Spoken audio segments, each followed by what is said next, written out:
வாழ்க சத்குரு. மிதுன ராசிக்கு ஜென்மத்தில் குரு வராரு. ராசிக்கு கன்னி ராசிக்கு 10ல் வராரு. மிதுனமோ புதனோட வீடு, நாராயணனோட வீடு, லக்ஷ்மி நாராயணனோட வீடு. கன்னியோ லக்ஷ்மி நாராயணனோட வீடு. குரு பகவான் 10ல் வராருன்னா 10ல் வர இடம் குருக்கு உகந்தது இல்லை அப்படின்னு சொல்லக்கூடிய வார்த்தை மொத்தத்தில் தவறான வார்த்தை. 10 என்பது என்ன? முதல்ல அது தெரிஞ்சுக்குங்க. 10 தொழில் ஸ்தானம், கர்மஸ்தானம்னு சொல்லுவாங்க. இந்த கர்மத்து பண்ணக்கூடியவன் சாதுவாக இருந்தானா ரொம்ப மோசமான ஆளுகிட்டலாம் வேலை வாங்க முடியுமா? ஒரு இன்ஜினியர் ஒரு கொத்தனார், ஒரு பெரிய ஆள், இவங்ககிட்ட எப்படி வேலை வாங்குவான் பார்த்துருக்கீங்களா? கத்திகிட்டே இருப்பான் ஃபுல் டே. ஐயோ ஐயோ டாய் டாய் ஒய் ஒய் அப்படின்னு கத்திட்டு இருப்பான். என்ன காரணம்? அவனால் அவங்கக்கிட்ட அப்போ தான் வேலை வாங்க முடியும். அதே மாதிரி தான் வியாபாரிகளோ வியாபாரம் பண்ணுறவங்க தர்க்கு வித்தர்க்கு ரொம்ப ஆர்கியூமெண்ட்ஸ் பண்ணி விற்கிறவங்க தொழில் ஸ்தானத்தில் அவங்களுக்கு அசுபர் இருந்தானா அதுக்கேற்ற மாதிரி அவங்க ஹேண்டில் பண்ணுவாங்க, ரஃப் அண்ட் டஃப்பாக.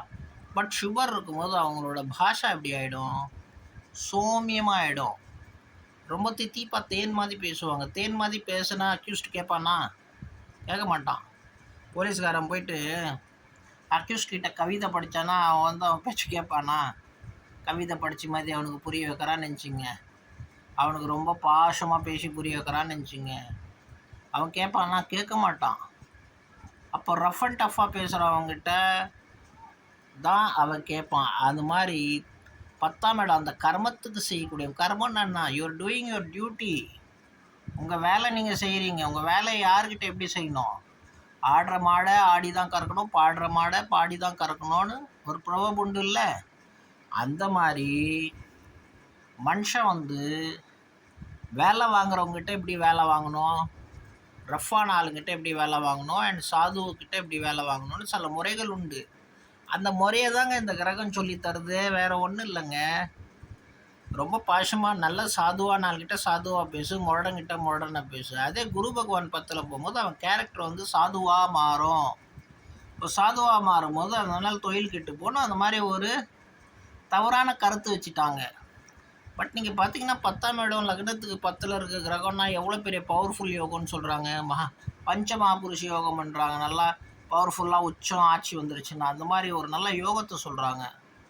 ஸோ எப்போவுமே 10th ஹவுஸில் ஒரு கிரகம் வருதுன்னா நல்லதே செய்யும், வெற்றியே கொடுக்கும், நல்லதே பண்ணிட்டு வரும். அதை புரிஞ்சுட்டு மனுஷன் அவனோட தொழிலை எப்படி டெவலப் பண்ணணும், அவன் எப்படி இருக்கணும், இது அவன் சொந்த அறிவு. அது இல்லாத அவன் ஜாதகத்தில் குரு எப்படி இருக்கார், லக்னத்துக்கு எப்படி இருக்கார், சந்திர ராசிக்கு எப்படி இருக்கார், அது தனிப்பட்ட ரீதியாக ஆராயிறது, அது தனி விஷயம். ஸோ ஒரு மனுஷனோட லக்னம் ராசி வேறு வேறு, அவனோட டிகிரி வேறு, அதுக்கேற்ற மாதிரி நம்ம ஆராய்ச்சி பண்ணி பலன் சொல்லணும். இப்போதைக்கு நம்ம பொது பலன் சொல்கிறது 10ல் குரு கன்னிக்கு வர்றதும், ஜென்மத்துக்கு சந்திரனை பார்க்குறதும். சந்திரனை குரு பார்த்தா அதில் அவ்வளோ விசேஷம், ரொம்ப பவர்ஃபுல். அந்த ஜாதகனுக்கு நல்லா புத்தி இருக்கும், அறிவு வரும், நல்ல மேல் பதவிக்கு போவான். அவனுக்கு வர சங்கடங்கள்லாம் அருந்து போவாங்க, வியாதி சரியாகும், எல்லா விதத்துலேயும் லாபத்தை கொடுக்கும். ஆனால் சந்திரனுக்கு பவர் குரு தானே. ஸோ இந்த மாதிரி எல்லாமே லாபத்தை கொடுக்கக்கூடியது தான். சில விஷயங்கள் தவறாக பேசிட்டாங்க.